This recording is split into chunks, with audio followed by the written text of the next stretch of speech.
We're going to be in Genesis 43 this morning.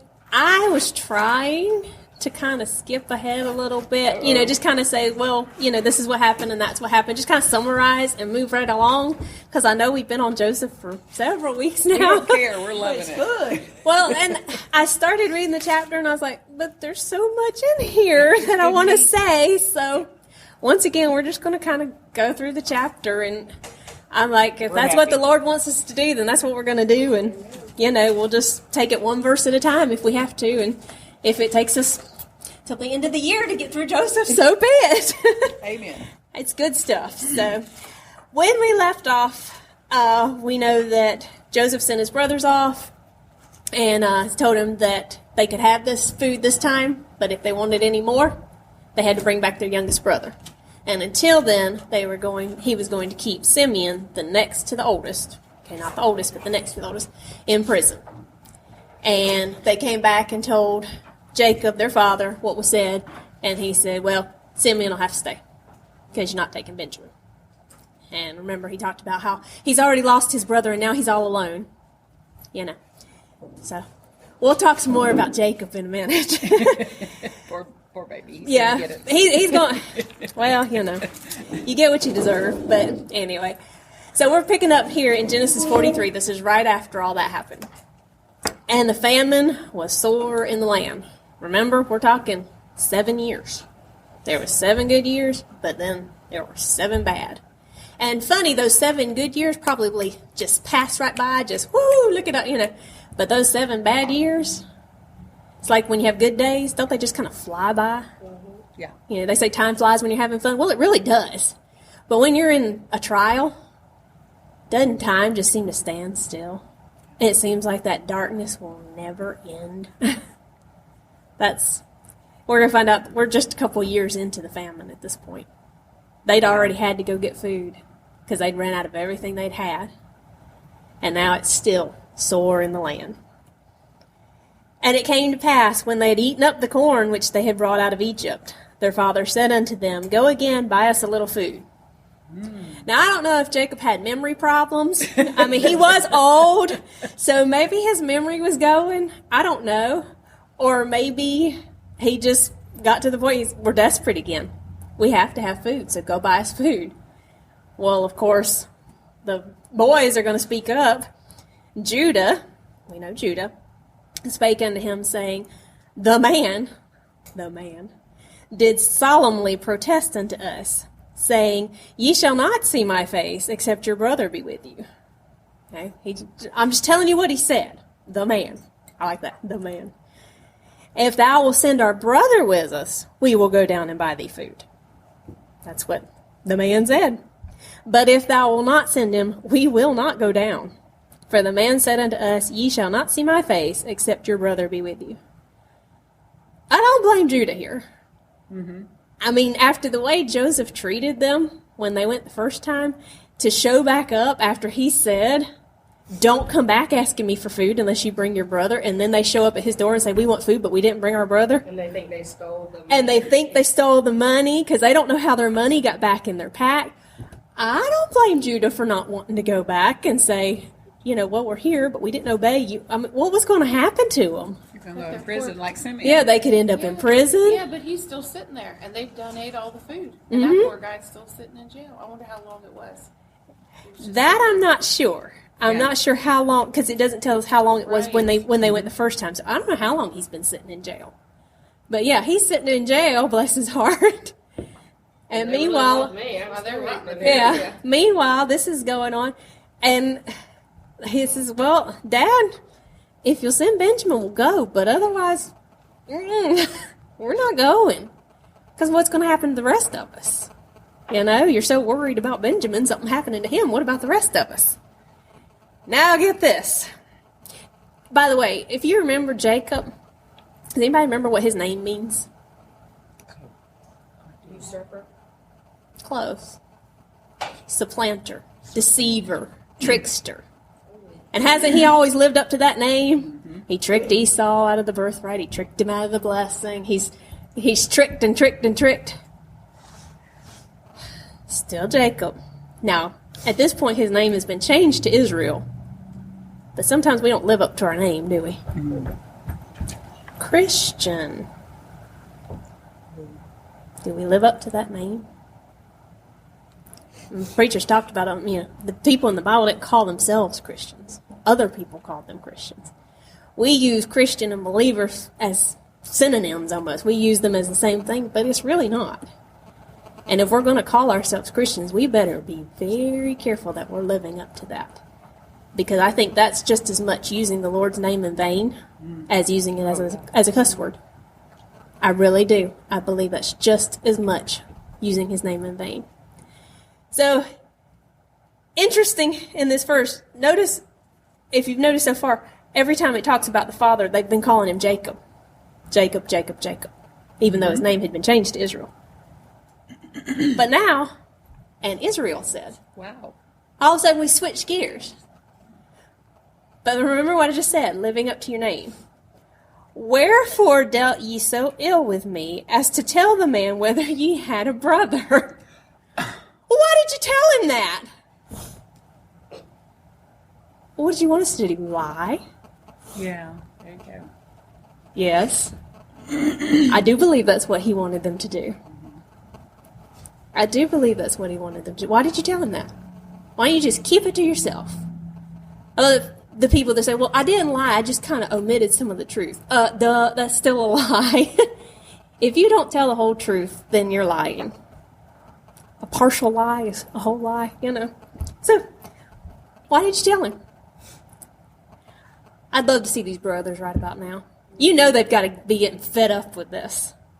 Always being treated like they don't matter, like they don't count. Always having one brother elevated above them. And now this, At first he says, why are you standing here? Just go get us some food. And now, go get us some food. And, all right, but this is the deal. And now he's saying, well, why did you tell him the truth? Well, if you remember, how many times did they say, we are true men? You remember that? We kept bringing that out. We are true men. Well, actually, they weren't being true. And Jacob fussed at him for it. Why were you true? Oh, what an example. And they said, the man asked us straightly of our state and of our kindred, saying, is your father yet alive? Have ye another brother? And we told him according to the tenor of these words. Could we certainly know that he would say, bring your brother down?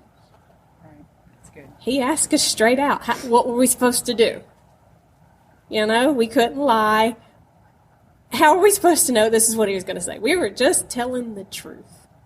I think these brothers had really matured a lot. I really do. Jacob doesn't seem to have, but I think these boys have. I mean, we know they were already convicted. Remember they said, this is what we get for what we did to Joseph. This is what God's doing to it. They're seriously under conviction. So they could have lied to him, but they didn't. And then he asked us straight out, what are we supposed to do? What are we supposed to say? And Judah. Notice Judah's the one speaking up. Was he the oldest? No. He's the line of Christ. He's the line of Christ. Notice he's the one speaking up. Reuben is the one who should have been speaking up. That's why Joseph, I believe, left him there so he could take charge of the family. And Reuben doesn't say a word. Maybe he wasn't there. I don't know. But he doesn't say a word. Judah, on the other hand, is speaking up. Go, Judah. And Judah said unto Israel again, his father, send the lad with me. Lad kind of makes it imply that he's not. A child. Yeah, he's not that old. Send the lad with me, and we will arise and go, that we may live and not die, both we and thou, and also our little ones. In other words, if we don't go, we're all going to die. Mm-hmm. I know you're worried about Benjamin dying, but if we don't go, everybody's going to die. You, us, Benjamin, all our kids, our wives, all of us. Which is better? Let's weigh this out, But look what he goes on to say. I will be surety for him. Of my hand shalt thou require him. If I bring him not unto thee, and set him before thee, then let me bear the blame forever. Do you remember when he wouldn't send Benjamin the first time? Do you remember what Reuben said? Does anybody remember? Yeah, you can kill my sons. If I don't bring him back, you can kill my sons. Okay. There's another dad of the year. But Judah says, I will be the surety. Not my children. Right. I will. That's good. You can require it at my hand.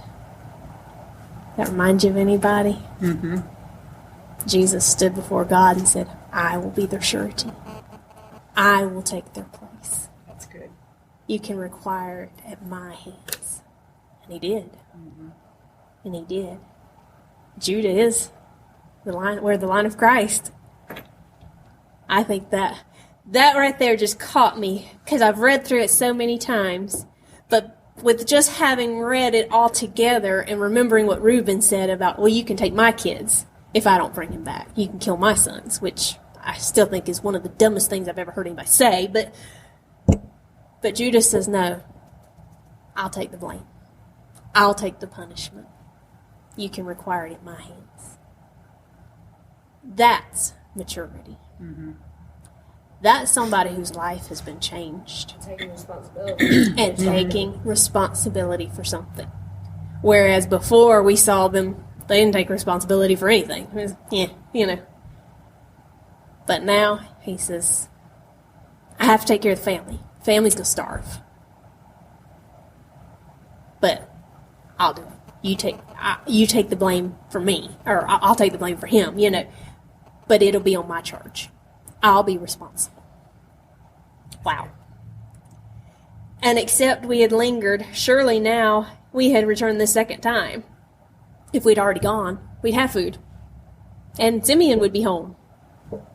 If we had already done this. But no, we waited till we ran out of food. I don't understand people who don't prepare. It's like, well, I knew I had, but, well, why do you wait till you run out of something to go get more? I don't understand that. Prepare. Judah said we could have been back by now. But, And I like how he's doing it. He's talking to his father, but he's also very respectful. He's blunt. He's blunt, but he's respectful. And their father, Israel, we're sticking with Israel, said unto them, if it must be so now, do this. What else are you going to do? If it must be so. Listen to this. Take of the best fruits in the land in your vessels, and carry down the man a present, a little balm, and a little honey, spices, and myrrh, nuts, and almonds. They're in a famine. They have nothing to eat. I know. I'm thinking, how? So how are we going to take the best fruits in the land? Don't you know these little withered figs? Let's take this present to him to appease him. Oh, well, yeah. Let's go to this great man in Egypt and hand him this pitiful little basket of withered fruit. I just thought that was funny. I was like, wait a minute. The famine was sore. They had nothing to eat. What are they taking? Well, the nuts and the almonds are edible. Yeah. The myrrh and the spices. But the best fruits in the land. And I'm thinking, too, they're already going to be pitiful. And to survive the journey? Yeah. It's not like they had coolers, to stick them in or anything, like I said, I don't know. You mentioned last week about, maybe he was just in so much grief that he really was out of his mind with grief. And that's possible because he does some things that just seem very odd. It's like he doesn't realize that he doesn't have these things anyway. But you think he does because he's the one who says in the first, go again and buy us food. And if he's taking the best fruits in the land, he's taking away not only from his family, but from others. That's For true. his own selfish, For gotta his keep my own- son. Mhm. You Yeah. know what I'm saying? This is And sweet. that's true. Hurting I didn't a think lot about of that. people. Yeah. Yeah, I didn't think about that. Yeah, let's take from others so we can appease this guy so he can give us more. And he Give doesn't me my need bedroom fruit. back. Right. He's got the Joseph food. doesn't need any fruit. That's what I was thinking too. I'm thinking like he needs it, He's got a giving whole you storeroom. Yeah, he's giving you. So the whole thing is just okay. There's not a lot of logic. Not at all. And like I said, you kind of got to wonder, maybe if he is getting senile in his old age. I don't know. But that was another one of those verses I'm going, okay, let me read that again. And that's what it says. Take the best fruits in the land take this, take the balm, the honey, the spices, the nuts, take what we don't have and give it to this man. Okay, that makes sense. Let's do that. And take double money in your hand and the money that was brought again in the mouth of your sacks. Carry it in your hand. Peradventure it was an oversight. In case they didn't get your money, they just missed it the first time, or it accidentally got put back in your sacks. Now he wants to be honest. Now he wants to be honest. I don't even think he wants to be honest. I think he just doesn't want to get in trouble. Yeah. And he doesn't want Benjamin to be in trouble. He's buying Benjamin's life. He's buying his... He's bribing him. He's bribing. Very good. Yes, he's bribing. So let's take all this nice stuff that we can gather up. How nice it is, I don't know, but let's take that. Then double our money and the money that was in the sack. Because that's what it is double money and the money. Not because it is, Trying to buy him all. So 3 times the money. So basically 3 times the money and this little pitiful fruit basket is what I'm thinking. Oh my goodness. So let's do that. And they didn't have that kind. Jacob was, but in the time of famine, nobody's wealthy except the person who has food. Agreed. Yeah, money isn't So really much. I don't know. And that's a lesson right there about which is more important. There you Money go. or the food. Or the food. Which is more important, our spiritual food or the money that we go out to earn. Mm-hmm. And people would rather go out and work That's true. instead of going to church. Going to church. That's true. Very good point. So he says, take also your brother and arise and go again unto the man. I love them calling him the man. Go to the man. And God Almighty give you mercy before the man, that he may send away your older brother and Benjamin. If I be bereaved of my children, I am bereaved. Now, I wonder when he says that if he means all of his children or Benjamin. And Joseph. Yeah, and Joseph, of course. But he says, give you mercy that he may send away your other brother and Benjamin. What about the rest of them? He might as well have said he can keep the rest of y'all. Yeah. Yeah, it doesn't matter about them. Yeah. I don't understand. And it could just be the way it was worded, But he does say, give you mercy. So, Yeah, that's true. But now he's calling on God. Mm-hmm. This is the first time we've seen him talk to God well, let's see, how many chapters have we done now on Joseph? How many times have we seen Jacob? We've been in the famine. We've been through the trials. He's lost his son. When did we see him pray? And he's not even really praying now. He's just kind of speaking of the Lord, mm-hmm. But called on him at least. Yeah. Does it kind of make you wonder why he's in the state he's in? Oh, yeah. The state of mind, the state of emotion, why he's still bereaved. Mm-hmm. He's not trusted God. He's not. I don't think he's trusted God. I don't think he's depended on God. From what you see, he doesn't even talk to God. Right. But now, when he's really, really, really in trouble, but now let's talk to God. Oh, how often do we do that? Why don't we talk to God when things are going well? Yeah.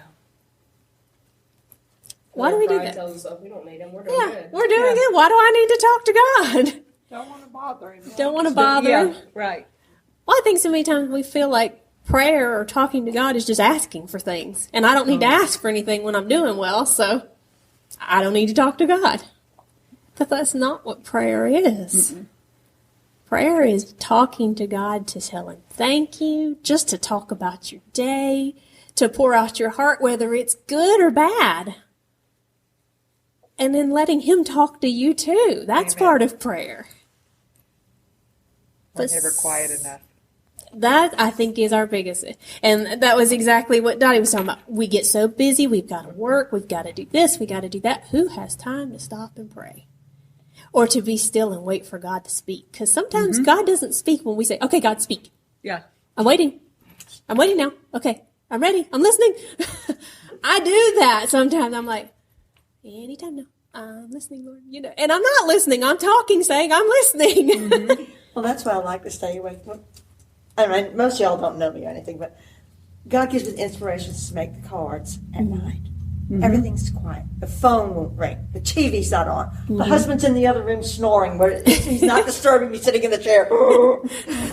That kind of thing. And I'm alone with God, and I can just talk to him, and then just sit and wait. Yeah. Sometimes it's right away. He'll give me the word. It may be an hour Sometimes later. it's not.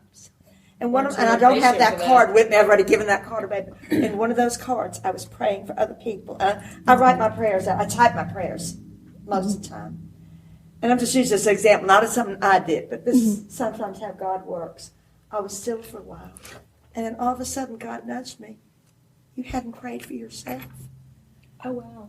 And it dawned on me that, most of the time we're so busy praying for ourselves that we don't pray for the others first. Yeah. And he straightened me up right then, and it's like, thank you. Well, I'm glad I prayed this way. But let me do it more often. Let me remember to do it more often. Forget about myself. Exactly. He knows what my needs are anyway. Right. Right. He knows if I'm going to fall and break another leg or something. Let's hope not. Yeah. But that's true. That being We need still. to be still. And when you're praying, it's like the devil's there. Yeah, I don't know if it's the devil or just my pride and me. But you'll try. It'll be like I'll try my hardest because I'll do that. There's a synonym for it. I can't even remember it now. But it's like everyone else, and then you. Joy. Yes. that's Jesus, it. others, you. I just finished typing I that. couldn't remember. And it's like I'll start praying for other people, and then I'll jump back to myself. And I'll be like, no, I am not yet. It's not my turn. And it's just like It does. you have this almost like you have to train your brain to think of others First. before yourself. Well, that's the joy. It's always with the J for Jesus. You always pray to him first. You thank him first. Right. You don't just come, okay, Lord, I need so and so. Here's my list. But if we only pray to we him when we need praise you, something, Lord. it's hard for us to. Then We don't know how to "Oh, I worship. need We don't this, know I how to got it." thank him. You're We in don't. such a state that you've waited so long to talk to him. You're at a point where you can't even think clearly because you haven't been talking to him. So now you gotta apologize for all these things you've been doing. Then you gotta, try to thank him, and then you gotta, ask him for what you need, and then. It's different in an emergency. Naturally, you're going to pray right away for the emergency. Right. what you need. Yeah. Right. But it's when you're alone. It's like you're that saying, when you're daily alone, prayer time. and that time when it's just you and God. And boy, does he work. Yes. Did you have something, Robin? Dana, sometimes it's as simple as you're just not in the mind of state. Like we said, you just don't think logically. You're blindsided. And there's been plenty of times in my life that has happened. A couple of really serious times when I just wasn't even thinking straight myself. And so that's when, close people around me may be able to notice that because they know me, really well. And so then they pick up the burden for me about that. But I've been there. And maybe that's why we're supposed to pray for others because sometimes they can't even pray for themselves. That's right. Exactly. And sometimes fear kind of comes in and blocks it too. Like this, he might have been fearful. Fear of making And changes. fear is crippling. Yeah, fear is crippling, and it does, hinder you from thinking That straight. lack of faith. So, I mean, if nothing else, we know that this is a good lesson for us about being still and praying at all times, not just during bad times. But we're going to have to kind of unhook right there